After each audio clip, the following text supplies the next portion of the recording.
Did you know that marjoram is known as joy of the mountains?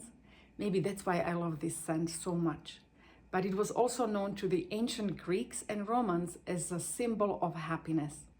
You can use marjoram in your kitchen, into soups, dressings, stews, but be careful because essential oils are 50 to 70 times more potent than dried herbs.